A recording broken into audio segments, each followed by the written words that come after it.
Hey everyone, welcome back to our channel. Today I'm going to show you how to set an animated profile picture on Discord in just a few easy steps.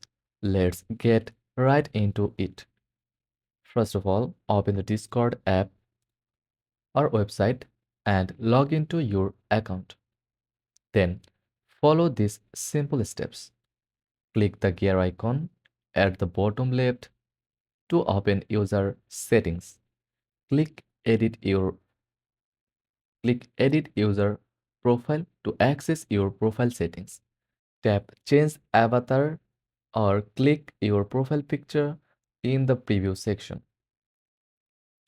In the pop-up window, upload a GIF or choose GIF from Discord. Adjust the GIF using the slider to zoom in or zoom out.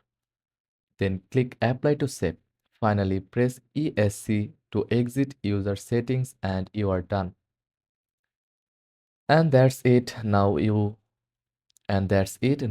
Discord profile will stand out with a cool animated avatar.